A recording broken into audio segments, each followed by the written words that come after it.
Hello everyone. For my next project, I needed a compact switching power supply with a power range from 80 to 120 watts. This is a project for a homemade soldering station on Arduino. Of course, there are many such power supply circuit designs available online, but the version that will be shown here has a relatively simple construction, short circuit protection, and output voltage stabilization. The schematic and board were taken from a popular website. You will find the link to the original source in the description. Here is the complete schematic of the power source. As you can see, this circuit provides bipolar power output, as it was designed by the author to power high-power audio amplifiers with bipolar power. For the same reason, there is integrated protection for acoustic systems on the board. Since I need a single polarity power output of about 24 volts, and I need speaker protection, the specified components are not soldered in my case. It is important to note that there is a common mode choke at the output. I have a regular one instead. We'll talk about it later. The device is made on a factory-printed circuit board, which of course was ordered from JLCPCB. In the video description, you can download the project archive with Gerber files in order if necessary. JLC specializes in manufacturing printed circuit boards of any complexity, shape, and number of layers at the most affordable prices.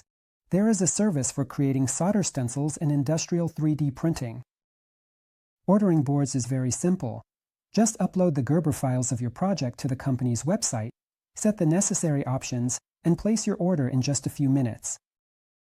The cost of boards from 1 to 8 layers is only $2. Thanks to efficient and well-established production. JLC is a company with a full production cycle, so there is strict quality control, and your boards will always be of high quality. It is also possible to have instant board production in just 24 hours. There is also a $30 coupon available for the purchase of 6-layer printed circuit boards. Ease of use, affordability of manufacturing, and reliability.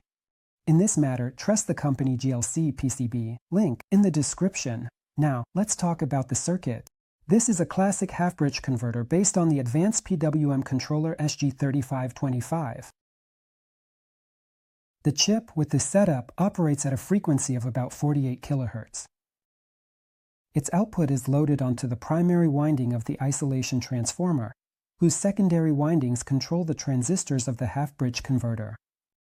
The mains power first goes to the line filter through a thermistor, which is designed to limit the initial inrush current of the input electrolytic capacitor. Next, the power is rectified and supplied to the power converter. The power for the control system is formed by a transformerless source based on a ballast capacitor. The power is rectified by a rectifier, stabilized to a level of 13 volts by a Zener diode, and supplied to the control system. Important! The control system is not galvanically isolated from the mains, and you should not touch parts of the control circuit when the unit is connected to the mains. This is precisely the downside of this circuit, as it negates the complete galvanic isolation of the control system from the high-voltage part, even with the presence of a galvanic isolation transformer. But such a source reduces the size of the final unit and simplifies the design, so in many cases it is justified. Moreover, the low-voltage part is galvanically isolated. The specified resistor is responsible for the duration of the dead time. This capacitor is responsible for the duration of the soft start. The output part of the source is classic. Here is a rectifier with a center tap. A diode assembly with a common cathode is used as the rectifier. How does the protection work? In the source circuit of one of the power transistors, there is a current sensor. When there is a short circuit or overload at the output, a sufficient voltage drop occurs on this sensor to activate the LED of the optocoupler. In this case, the transistor of the same optocoupler will also open. This, in turn, will lead to the power supply, going to the base of the specified transistor through the open transistor of the optocoupler. Together with the upper transistor, they form a trigger protection. The lower transistor will activate and immediately open the upper transistor. They will hold each other in an open state. Through the open upper transistor, the positive power supply will go to pin 10 of the PWM controller chip. This is the protection pin of the chip. At a voltage of about 2.5 volts on this pin, the protection will activate. The power transistors will turn off. It's important to understand that this is a latch protection, and it won't reset until you disconnect the source from the network, wait about 10 seconds, and then turn it back on. The voltage stabilization is built in a simple yet quite effective way. The output voltage is set by a Zener diode, meaning the voltage at the output equals the stabilization voltage of the Zener diode plus the voltage drop across the LED. Optics. This is about 1.1 V. When the output voltage is higher than the stabilization voltage of the Zener diode, the latter will open, lighting up the LED of the optics, which will lead to the transistor of the same optics being turned on. Pin 16 of the microchip, PWM, is the output of the 5-volt reference source. This reference voltage is applied to the non-inverting input of the amplifier. Errors. When it opens, the transistor of the optics will dim the voltage at the amplifier's input. Errors. In such a case, the PWM controller chip will reduce the duration of the control pulses, which will lead to a decrease in the time the power transistors remain in the open state. Consequently, the power at the output will drop, what will lead to a decrease in the output voltage, until the Zener diode closes.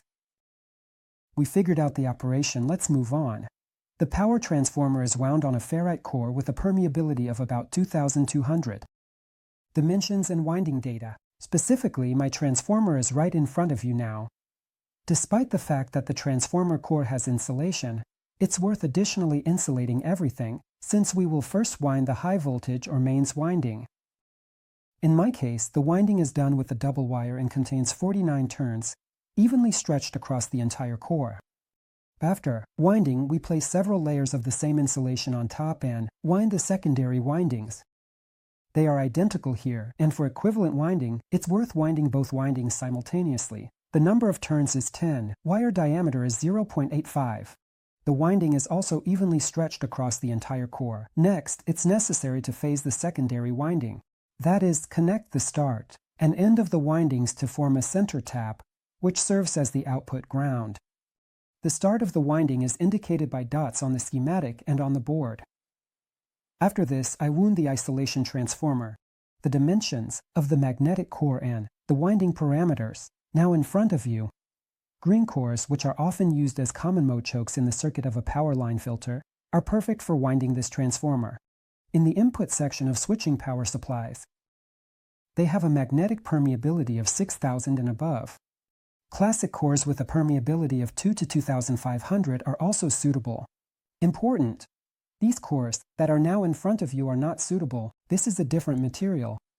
This transformer has 3 windings. In my case, all 3 windings are identical and are wound together. You can wind them with a twisted pair. Here again, observing the start and end, we solder the transformer onto the board. In the case of any transformer, if you don't observe the phasing, at best, nothing will work. Power transistors. Their selection depends on the power you need to achieve. This circuit can easily deliver 300 watts of power if you use the appropriate power components, but I don't need that much.